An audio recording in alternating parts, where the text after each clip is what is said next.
जय हिंद दोस्तों, स्वागत है आप सभी का अपने यूट्यूब परिवार बीए सेमेस्टर वाला में। दोस्तों आज के इस क्लास में आप सभी लोग देखने वाले हैं बीए फिफ्थ सेमेस्टर सोशियोलॉजी यानी समाजशास्त्र का पेपर वन है। पेपर वन का नाम है classical sociological thought solvate question paper 2025। और मैं बता दूं एग्ज़ाम ये जो आपका क्लास है वो कहाँ कहाँ के लिए इम्पोर्टेंट होने वाला है। देखिए कल आपका डॉक्टर भीमराव अम्बेडकर यूनिवर्सिटी में आपके एग्ज़ाम होने वाले हैं और ये जो क्लास है दीनदयाल उपाध्याय गोरखपुर विश्वविद्यालय के लिए है और राजा महेंद्र प्रताप सिंह स्टेट यूनिवर्सिटी के लिए, माँ सुकुम्बारी यूनिवर्सिटी के लिए। और जहां आपके माइनर एग्जाम होने वाले हैं, जैसे मेजर और माइनर दो होते हैं, तो जहां माइनर एग्जाम होने वाले हैं जैसे छत्रपति साहू जी महाराज यूनिवर्सिटी है, सिद्धार्थ यूनिवर्सिटी है, लखनऊ यूनिवर्सिटी है। और बात करें महात्मा ज्योतिबा फुले रोहिलखंड यूनिवर्सिटी है, बीजू झांसी है, अलीगढ़ मुस्लिम यूनिवर्सिटी है, बनारस हिंदू विश्वविद्यालय है, महाराजा सुहेल देव यूनिवर्सिटी है।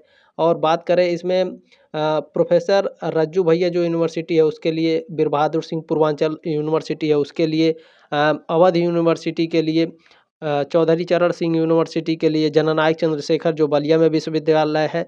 जहां भी आपके माइनर के एग्जाम है उन सबके बच्चों के लिए भी और छात्र छात्राओं दोनों के लिए है। ठीक है, चले स्टार्ट करते हैं आज की क्लास बिना देरी के। ठीक है, देखिए very very important top 75 MCQs। देखें मैंने बहुत सारे आपके क्लासेस कराए हैं प्रीवियस ईयर में भी। ठीक है, तो ऐसा नहीं है कि केवल आपके पास एक ही क्लास है। ठीक है, देखिए डिस्क्रिप्शन बॉक्स में मैं पेपर वन और पेपर टू दोनों क्लास का लिंक मैंने दिया है। तो पेपर वन का आप लोगों का एग्जाम है तो पेपर वन में मैंने बहुत सारे कॉलेज के क्वेश्चन पेपर भी सॉल्व कराए हैं, आपके मॉडल पेपर भी सॉल्व कराए हैं और प्रीवियस ईयर के भी क्लासेस आपके पड़े हुए हैं। आप देख सकते हैं, चिंता करने की कोई आवश्यकता नहीं है। बीए सेमेस्टर वाला आपके साथ खड़ा है। ठीक है, आपको टेंशन नहीं लेना है। चले स्टार्ट करते हैं आज की क्लास। इसमें पहला प्रश्न आपका पूछा गया है। चले इसे मैं थोड़ा बड़ा करता हूँ ताकि आपको अच्छे से विजुअल हो पाए। देखिए पहला प्रश्न है आपका, औद्योगिक क्रांति का प्रारंभ किस देश में हुआ? इंग्लैंड, भारत, फ्रांस या अमेरिका में? औद्योगिक क्रांति का जो प्रारंभ हुआ है वो, ठीक है, कहाँ हुआ है? इंग्लैंड में। ए ऑप्शन आपका राइट है पहले का। ठीक है, औद्योगिक क्रांति का प्रारंभ किस देश में हुआ? इंग्लैंड में। चलिए अगला प्रश्न देखते हैं। दूसरा प्रश्न आपका क्या पूछा गया? बहुत ही शानदार तरीके से देखें, ये जो क्वेश्चन पेपर है प्लीज़ इसे आगे जरूर शेयर कर दीजिएगा अपने दोस्तों के साथ। व्हाट्सएप पे जरूर शेयर करिएगा, एक लाइक जरूर कर दीजिएगा। लाइक क्यों करना है सर जी? देखिए मैं बता दूं यूट्यूब पर लाइक का कोई काम ही नहीं है, केवल एक काम होता है लाइक का, और वो होता है कि अगर आप ज़्यादा लाइक करेंगे, इस क्लास पे ज़्यादा लाइक रहेगा तो यूट्यूब ऑटोमेटिक इस क्लास को रिकमेंड करता है, बाकी बच्चों के पास भेजता है। उस वो समझ जाता है कि इस क्लास पर ज़्यादा लाइक आ रहा है कि मतलब या इस क्लास में कुछ तो है, तभी वो शेयर करता है, बाकी बच्चों के पास ऑटोमेटिक रिकमेंड करता है। बाकी और कोई लाइक का काम होता ही नहीं है यूट्यूब पर। ठीक है, तो लाइक अवश्य करिएगा ताकि ऑटोमेटिक ज़रूर यूट्यूब रिकमेंड करे, और आप लोग भी शेयर करिएगा, ये आपकी जिम्मेदारी है, आपसे रिक्वेस्ट भी है। चलिए टॉपिक पर आते हैं। दूसरा प्रश्न देखते हैं आपका क्या पूछा गया है। समाजशास्त्र का विकास संबंधित है ज्ञानोदय से, फ्रांसीसी क्रांति से, या फिर औद्योगिक क्रांति से, या फिर सभी से? तो ध्यान रखिएगा साथियों, जो समाजशास्त्र के विकास संबंधित है वो ज्ञानोदय, फ्रांसीसी क्रांति और औद्योगिक क्रांति सभी से है। डी ऑप्शन आपका राइट है। अगला प्रश्न देखेंगे। तीसरा प्रश्न आपका पूछा गया, फ्रांसीसी क्रांति कब हुई थी? फ्रांसीसी क्रांति 1857, 1952, 1790 या 1789? बिल्कुल 1789, 1789 में आपकी फ्रांसीसी क्रांति हुई थी। ठीक है, 89। ठीक है, डी ऑप्शन आपका राइट है प्रश्न नंबर तीसरे का। चले अगला प्रश्न देखते हैं आपका क्या पूछा गया है। चौथा प्रश्न है, देखिए समाजशास्त्र किस समाजशास्त्र विषय अस्तित्व में आया? कब आया था समाजशास्त्र विषय अस्तित्व में? तो 1838 में। ठीक है, 1838 में आपका समाजशास्त्र सोशियोलॉजी विषय आपका अस्तित्व में आया था। ठीक है, बी ऑप्शन आपका राइट है। चलिए पांचवा प्रश्न आपका क्या पूछा गया, आगन्स काम्टे का जन्म किस देश में हुआ था? इंग्लैंड, हॉलैंड, फ्रांस या फिर जापान? आगन्स काम्टे का जन्म पूछ रहा है बाबू। ठीक है, तो ध्यान रखेंगे आगन्स काम्टे का जन्म हुआ था फ्रांस में। सी ऑप्शन आपका राइट है। चलिए अगला प्रश्न देखेंगे। छठा प्रश्न, अच्छा मोस्टली आप लोग टेलीग्राम ग्रुप ज्वाइन कर लीजिएगा, मैं भूल ही गया बताना। देखिए ये जो क्वेश्चन पेपर है बिल्कुल फ्री में आपको मिलेगा। जो भी मैं क्लास कराता हूँ उस क्लास का पीडीएफ, क्या पीडीएफ और नोट्स, ठीक है, पीडीएफ और नोट्स ये दोनों आपको फ्री में मिलते हैं, आपको एक भी पैसा नहीं देना है। टेलीग्राम जो ग्रुप ज्वाइन कर लीजिएगा। उसमें आपके यूनिवर्सिटी से संबंधित जो भी जानकारी रहती है, जैसे रिजल्ट आउट होता है या फिर एग्ज़ाम कब से होने वाला है, इन सभी के बारे में जानकारी आपको टेलीग्राम ग्रुप में ही तुरंत दे दी जाती है। तो वहाँ आप लोग ज़रूर ज्वाइन कर लीजिएगा, ठीक है। ये जो मैं पीडीएफ है इस क्लास का, मैं टेलीग्राम ग्रुप में क्लास के ठीक नीचे सेंड कर दूंगा, आप लोग डाउनलोड कर लीजिएगा, ठीक है। चले, छठवां प्रश्न है, औद्योगिक क्रांति के क्या कारण थे? असीमित बाजार था, पर्याप्त पूंजी संचयन था, या फिर बैंक ऑफ इंग्लैंड का योगदान था? बताइए, औद्योगिक क्रांति के कारण क्या थे? बिल्कुल देखिए, असीमित बाजार थी, ठीक है, अनलिमिटेड मार्केट था, पर्याप्त पूंजी संचयन था, बैंक ऑफ इंग्लैंड का योगदान था, ये सभी डी ऑप्शन आपका राइट है। सातवां प्रश्न आपका क्या पूछा गया? पुनर्जागरण का उदय किस देश में हुआ था? इटली, फ्रांस, इंग्लैंड या अमेरिका? पुनर्जागरण का उदय किस देश में हुआ था? इटली में हुआ था, ए ऑप्शन आपका राइट है। चलिए अगला प्रश्न देखेंगे। आठवां प्रश्न विजुअल हो पा रहा है आपकी स्क्रीन पर। समाजशास्त्र का विकास किस शताब्दी से हुआ? 18वीं, 19वीं या फिर 20वीं? समाजशास्त्र का विकास किस शताब्दी में हुआ है? 19वीं शताब्दी में, बी ऑप्शन आपका राइट है। नवा प्रश्न है आपका, ध्यान से देखेंगे। किस समाजशास्त्री ने समाजशास्त्र को सामाजिक व्यवस्था और प्रगति का विज्ञान माना है? तो अगस्त काम्टे महोदय ने, ठीक है। ये एक ऐसे समाजशास्त्री हैं जिन्होंने समाजशास्त्र को सामाजिक व्यवस्था और प्रगति का विज्ञान माना है, ये ऑप्शन आपका राइट है। प्रश्न नंबर 10 है आपका, the course of positive philosophy पुस्तक के लेखक कौन है? The course of positive philosophy जो पुस्तक है साथियों, इसके लेखक अगस्त काम्टे हैं, सी ऑप्शन आपका राइट है। चलिए 11वां प्रश्न दिया है, ध्यान से देखेंगे। अगस्त काम्टे ने धर्मशास्त्री अवस्था को कितनी उपव्यवस्थाओं में विभाजित किया? 2, 3, 4 या फिर 5? जो अगस्त काम्टे है धर्मशास्त्री अवस्था को, ठीक है, धर्मशास्त्री अवस्था को कितनी उपव्यवस्थाओं में बांटा है?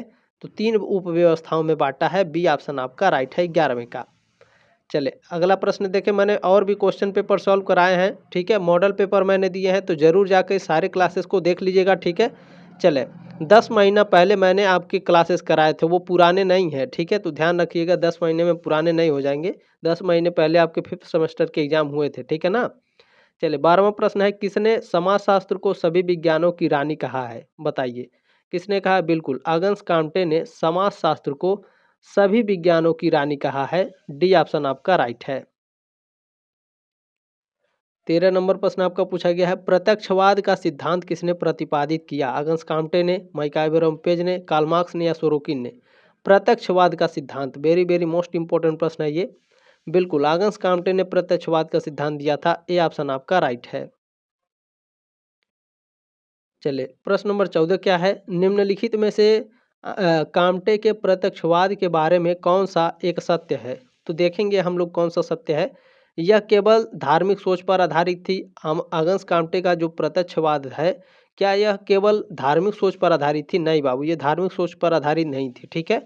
यह केवल वैज्ञानिक पद्धति है। बिल्कुल देखिए, अगस्त काम्टे का जो प्रत्यक्षवाद है, यह वैज्ञानिक पद्धति है, ठीक है, ये आपका राइट है, ठीक है, ये आपका सत्य है, ठीक है। चले यह देखें, केवल यह केवल संयोग पर आधारित है, ये भी गलत है, और ये तो तीसरे में कोई है ही नहीं, तो बी ऑप्शन आपका राइट है।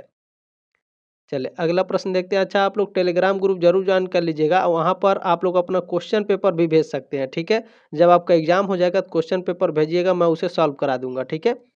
चले 15 नंबर प्रश्न है, अधिसावयवी, ठीक है, अधिसावयवी उद्विकास की अवधारणा के विवेचना किसने की? अधिसावयवी उद्विकास, ध्यान से देखेंगे, इसकी अवधारणा की विवेचना किसने की थी? तो हर्बर्ट स्पेंसर ने की थी, डी ऑप्शन आपका करेक्ट है।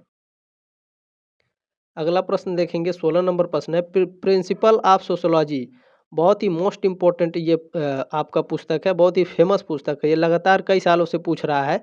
प्रिंसिपल ऑफ सोशोलॉजी, आप लोग अब 5वें सेमेस्टर में हैं, 4 सेमेस्टर पहले याद कीजिए, आप लोगों के पास ये क्वेश्चन जरूर आया होगा कभी न कभी आपके एग्जाम में, ठीक है। प्रिंसिपल ऑफ सोशोलॉजी पुस्तक के लेखक कौन है?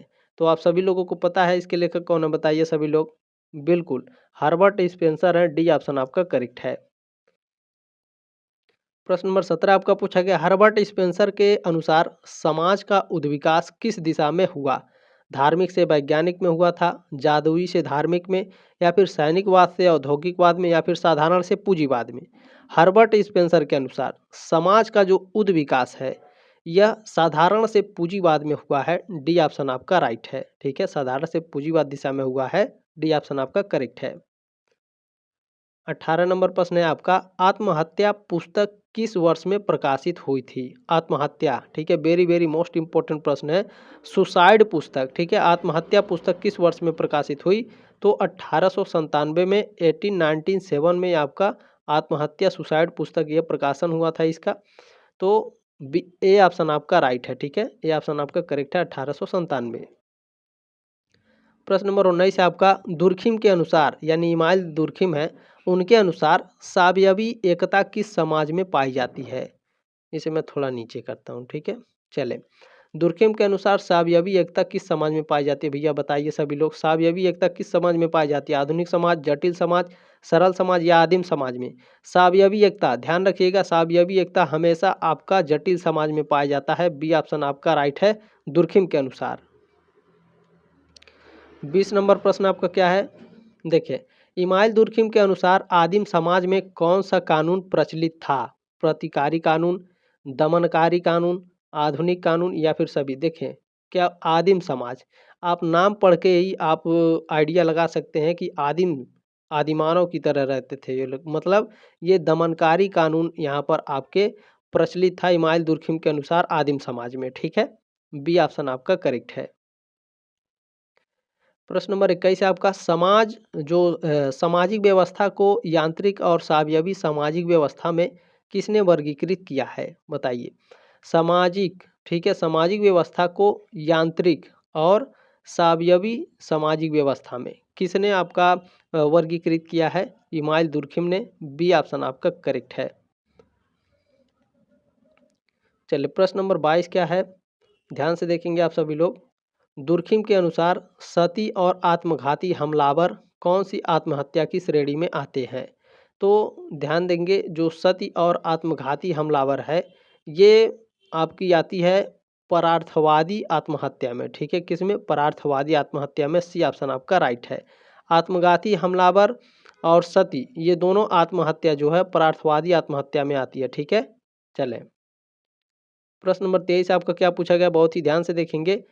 विल्फ्रेड पैरेटो के अनुसार विशिष्ट चालक कितने प्रकार के होते हैं? विशिष्ट चालक विल्फ्रेड पैरेटो के अनुसार 6 होते हैं। सी ऑप्शन आपका राइट है। प्रश्न नंबर 24 आपका पूछा गया है, अभिजातों के परिभ्रमण की अवधारणा किसने दी है? बताइए। मैक्स वेबर ने, टालकाट पार्सन्स ने, विल्फ्रेड पैरेटो ने या कार्ल मार्क्स ने? अभिजातों के परिभ्रमण की अवधारणा किसने दिया भैया? बिल्कुल विल्फ्रेड पैरेटो ने। सी ऑप्शन आपका राइट है। प्रश्न नंबर 25 है आपका, तार्किक एवं अतार्किक क्रिया की अवधारणा का प्रतिपादन किसने किया? तो विल्फ्रेड पैरेटो ने किया है। डी ऑप्शन आपका राइट है। प्रश्न नंबर 26 है आपका, अभी तक के सभी समाजों का इतिहास वर्ग संघर्ष का इतिहास है, यह कथन किसका है? बहुत ही फेमस ये स्टेटमेंट है। बताइए, व्लादिमीर लेनिन का है, शुम्पीटर का, कार्ल मार्क्स का या फिर जेम्स मिल का? ये किसका स्टेटमेंट है या फिर ये किसका कथन है, किसने कहा था? बताइए सभी लोग। बिल्कुल, देखें, कार्ल मार्क्स ने कहा था कि अभी तक के सभी समाजों का जो इतिहास है वर्ग संघर्ष का इतिहास है। सी ऑप्शन आपका करेक्ट है। 27 नंबर प्रश्न है, माइंड एंड सोसाइटी पुस्तक के लेखक कौन है? माइंड एंड सोसाइटी पुस्तक लेखक मोस्का है, पेरेटो है, जेम्स मिल है, मैक्स वेबर है? बताइए। बिल्कुल विल्फ्रेड पैरेटो साथियों आपके माइंड एंड सोसाइटी पुस्तक के लेखक हैं। बी ऑप्शन आपका करेक्ट है। प्रश्न नंबर 28 है आपका, अलगाव के सिद्धांत के प्रतिपादक कौन है? वेबर, कार्ल मार्क्स, सोरोकिन या दुर्खिम? अलगाव के सिद्धांत, ठीक है, अलगाव के सिद्धांत के जो प्रतिपादक हैं कार्ल मार्क्स हैं। बी ऑप्शन आपका करेक्ट है। प्रश्न नंबर 29 है आपका, पूंजी का अधिकार रखने वाले वर्ग को कार्ल मार्क्स ने क्या कहा है? देखिए, बहुत ही ध्यान से देखेंगे, पूंजी का अधिकार रखने वाले, ठीक है, यानी जो पूंजी होती है, पैसे होते हैं, और भी जो चीज़ें होती हैं जो पूंजी से संबंधित होती हैं, उस तरह के अधिकार को रखने वाले जो वर्ग थे इसको कार्ल मार्क्स ने क्या कहा है? बुर्जुआ वर्ग कहा है। बी ऑप्शन आपका करेक्ट है 29 का। प्रश्न नंबर 30 क्या है आपका, दास कैपिटल पुस्तक के लेखक कौन है? ये भी आप फिफ्थ सेमेस्टर में है आप, 4 सेमेस्टर पढ़े हैं, चारों सेमेस्टर में कभी न कभी आपके एग्जाम में आया होगा। दास कैपिटल पुस्तक के लेखक कौन है? बिल्कुल कार्ल मार्क्स हैं, बी ऑप्शन आपका राइट है, ठीक है। चलें, इसी तरह से देखिए बिल्कुल लोड नहीं लेना है आपको, बहुत ही शानदार तरीके से आपका एग्जाम जाएगा, उतना कठिन नहीं आता है। देखिए लेकिन पॉलिटिकल साइंस आपके कठिन पूछे जाते हैं, ठीक है, ध्यान रखेंगे। इतिहास कुल इन तंत्रों का कब्रगाह है, यह कथन किसका है? बताइए। ये स्टेटमेंट किसका है? मिचेल्स का, मिल्स का, पेरेटो का या मोस्का का? इतिहास कुल इन तंत्रों का कब्रगाह है, ये विल्फ्रेड पेरेटो का स्टेटमेंट है। सी ऑप्शन आपका राइट है। इन्होंने कहा था कि जो इतिहास है यह कुलीन तंत्रों का कब्रगाह है। प्रश्न नंबर 32 है आपका, इतिहास की भौतिकवादी अवधारणा किसने प्रस्तुत की है? विल्फ्रेड पेरेटो ने, दुर्खिम ने, हर्बर्ट स्पेंसर ने या कार्ल मार्क्स ने? बताइए। इतिहास की भौतिकवादी अवधारणा किसने प्रस्तुत की है? बिल्कुल कार्ल मार्क्स ने इतिहास की भौतिकवादी अवधारणा प्रस्तुत की है। डी ऑप्शन आपका राइट है। प्रश्न नंबर 33 है आपका, the Protestant ethics and spirit of capitalism किताब के लेखक कौन है? Max Weber, Karl Marx, T Parsons या सोरोकिन? बताइए। The Protestant ethics and spirit of capitalism पुस्तक के लेखक मैक्स वेबर हैं। ए ऑप्शन आपका राइट है। प्रश्न नंबर 34 क्या है, कम्युनिस्ट घोषणा पत्र का प्रकाशन सन में हुआ था? 1842, 1844, 1848 या 1845? कम्युनिस्ट घोषणा पत्र, इसका प्रकाशन कब हुआ था? बिल्कुल 1848 में। सी ऑप्शन आपका राइट है 34 का।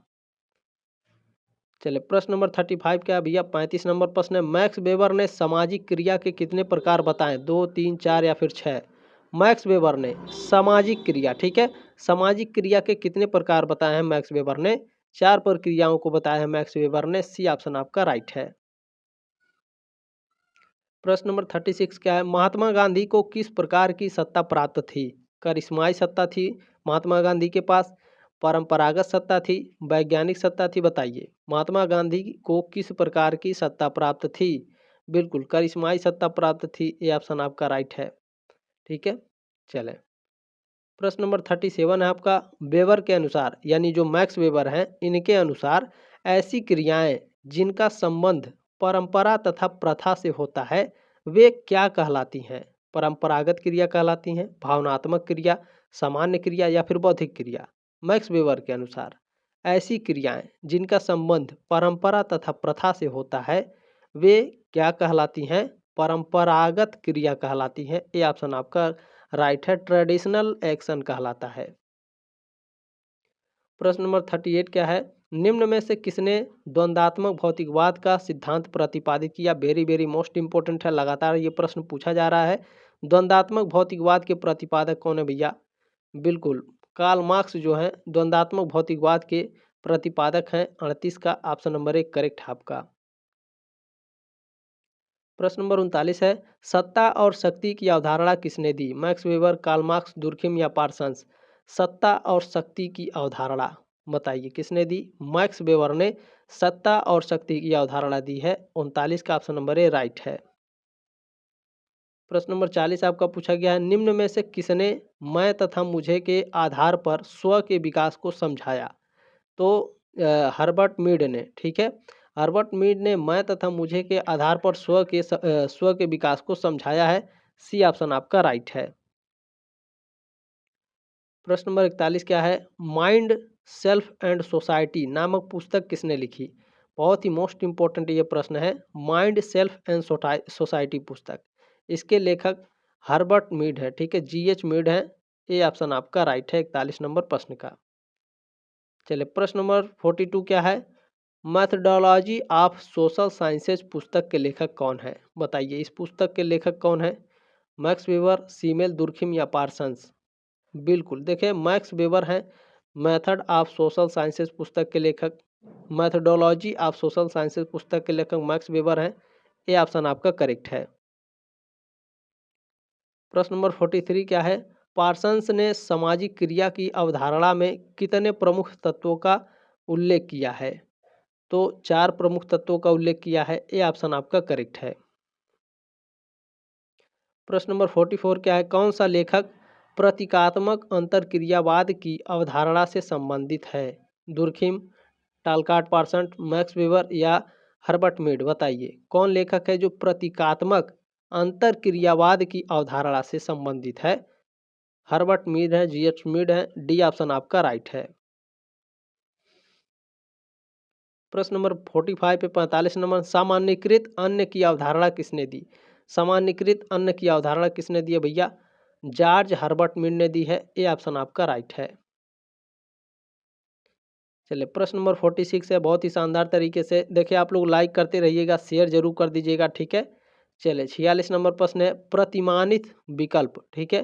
प्रतिमानित विकल्प की अवधारणा को किसके द्वारा दी गई? प्रतिमानित विकल्प की अवधारणा टालकाट पार्सन्स के द्वारा दी गई है। 46 का बी ऑप्शन आपका करेक्ट है।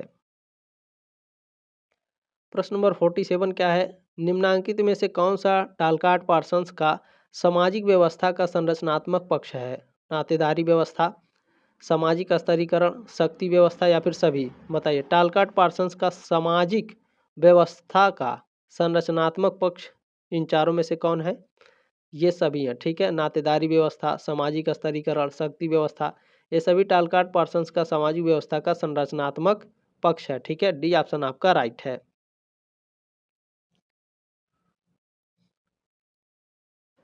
चलिए प्रश्न नंबर 48 क्या है? 48 नंबर प्रश्न है, the structure of social action प्रसिद्ध किताब के लेखक कौन है? तो इसके लेखक हैं टालकाट पार्सन्स। ए ऑप्शन आपका राइट है। प्रश्न नंबर 49 है आपका, प्रकट एवं अंतर्निहित प्रकार्य की अवधारणा किसने दी? इमानुएल दुर्खिम, रॉबर्ट के मार्टन, कार्ल मार्क्स या टालकाट पार्सन्स?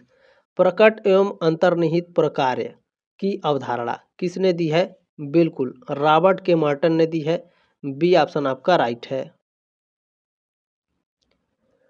प्रश्न नंबर 50 आपका पूछा गया है, बहुत ही शानदार तरीके से देखेंगे इसे, बहुत ही जबरदस्त तरीके से। निम्नांकित में समाजशास्त्र में मध्य क्षेत्रीय सिद्धांत के प्रणेता कौन है? बताइए। रॉबर्ट बिरस्टीड हैं, आर के मार्टन हैं, जेसी अलेक्जेंडर हैं या एंथनी गिडेंस हैं? बताइए समाजशास्त्र में मध्य क्षेत्रीय सिद्धांत के प्रतिपादक कौन है? तो आर के मार्टन है। बी ऑप्शन आपका राइट है। प्रश्न नंबर 51 क्या है? 51 नंबर, निम्नलिखित में से किसका नाम संदर्भ समूह से जोड़ा जा सकता है? चार्ल्स डार्विन का, आर के मार्टन का, लेविस कोजर के या टालकाट पार्सन्स का? संदर्भ समूह किससे जोड़ा जा सकता है? बताइए। या फिर ऐसे पूछता है इस प्रश्न को कि संदर्भ समूह की अवधारणा किसने दी है? तो आर के मार्टन ने दी है। बी ऑप्शन आपका राइट है। प्रश्न नंबर 52 है, प्रिंसिपल्स ऑफ सोशियोलॉजी पुस्तक किसके द्वारा लिखी गई? प्रिंसिपल ऑफ सोशियोलॉजी पुस्तक ये हर्बर्ट स्पेंसर के द्वारा लिखी गई है। ए ऑप्शन आपका राइट है। प्रश्न नंबर 53 है, प्रत्यक्षवाद के सिद्धांत को किसने दिया है? कार्ल मार्क्स, विल्फ्रेड पैरेटो, कांटे या स्पेंसर? प्रत्यक्षवाद के सिद्धांत की अवधारणा किसने दी है भैया? आगंस कांटे ने। सी ऑप्शन आपका राइट है। प्रश्न नंबर 54 है आपका, औद्योगिक क्रांति शब्द का प्रयोग सर्वप्रथम किसने किया? Karl Marx, Arnold Toynbee, Max Weber या रेमंड एरान? औद्योगिक क्रांति शब्द का प्रयोग सबसे पहले किए थे आपके अर्नोल्ड टयानबी ने। बी ऑप्शन आपका राइट है। प्रश्न नंबर 55 क्या है? उद्विकास एवं निरंतर चलने वाली प्रक्रिया है, यह कथन है सत्य है या फिर असत्य है? बताइए। जो उद्विकास है एक निरंतर चलने वाली प्रक्रिया है, तो ये जो कथन है ये बिल्कुल आपका सत्य है, ट्रू है, ठीक है। ये ऑप्शन आपका करेक्ट है। प्रश्न नंबर 56 क्या है? 56 नंबर प्रश्न है, सामाजिक तथ्य की अवधारणा किसकी है? सामाजिक तथ्य की अवधारणा किसकी है भैया? सामाजिक तथ्य कार्ल मार्क्स की, दुर्खिम की, कांटे या वेबर की? बताइए। सामाजिक तथ्य की अवधारणा किसने दी है? इमानुएल दुर्खिम ने। बी ऑप्शन आपका राइट है, ठीक है। इसी तरह से आपके एग्जाम में प्रश्न पूछेगा या सामाजिक तथ्य की अवधारणा किसकी है, या फिर पूछेगा सामाजिक तथ्य की अवधारणा किसने दी है? इमानुएल दुर्खिम ने। प्रश्न नंबर 57 क्या है?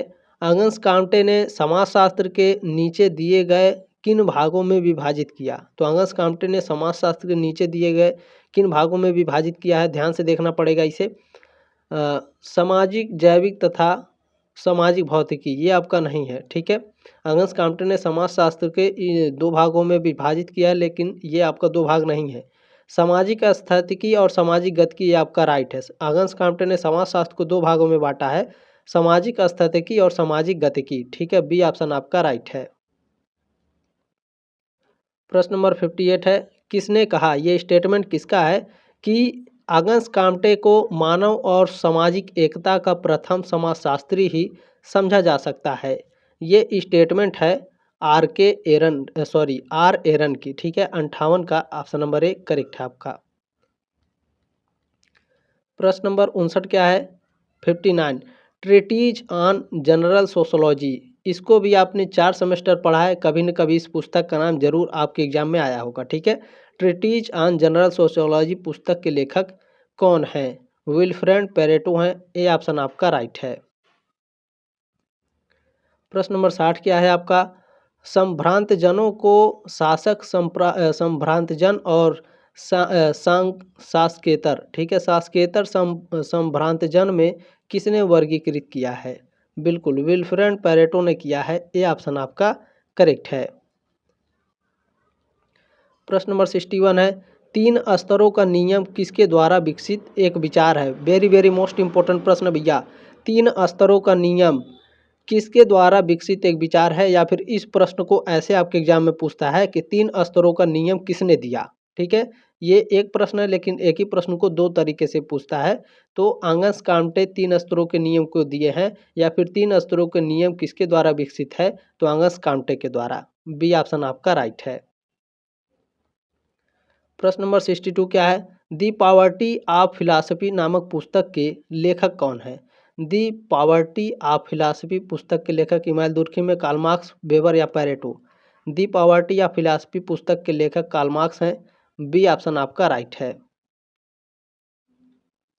प्रश्न नंबर 63 आपका, अतिरिक्त मूल्य के सिद्धांत के साथ किसका नाम जुड़ा है? दुर्खिम, वेबर, कार्ल मार्क्स या मार्टन?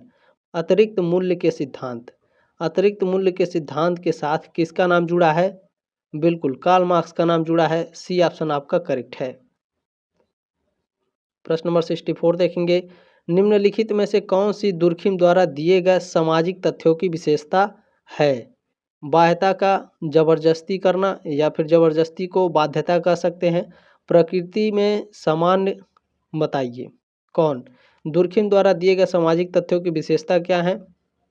तो बाध्यता है। ठीक है, और बाध्यता और बाध्यता ये दोनों दुर्खिम द्वारा दिए गए सामाजिक तथ्य हैं। तो पहला और दूसरा आपका राइट है, यानी ऑप्शन नंबर ए आपका करेक्ट हो जाए। 1 और 2 आपके सही हैं। ठीक है, चलें प्रश्न नंबर 65 है, दुर्खिम के किन धर्मावलंबियों में आत्महत्या की दर तुलनात्मक रूप से अधिक पाई है? दुर्खिम ने किन धर्मावलंबियों में, यहूदी, कैथोलिक, प्रोटेस्टेंट, इन तीनों धर्म में इमानुएल दुर्खिम ने किसमें आत्महत्या की दर तुलनात्मक रूप से अधिक पाई है? प्रोटेस्टेंट धर्म में पाई है। 65 का सी ऑप्शन आपका करेक्ट है। प्रश्न नंबर 66 है भैया आपका 66, पॉजिटिव पॉलिटी किसके द्वारा लिखी गई? पॉजिटिव पॉलिटी पुस्तक किसके द्वारा लिखी गई? Herbert Spencer, August Comte, George Simmel या फिर एमिल दुर्खिम?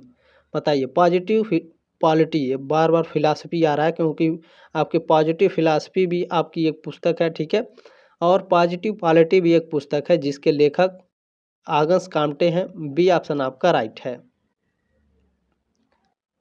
चलिए प्रश्न नंबर 67 क्या है आपका, समाजशास्त्रियों को सामाजिक तथ्यों का अध्ययन वस्तुओं के रूप में करना चाहिए, यह किसने कहा है?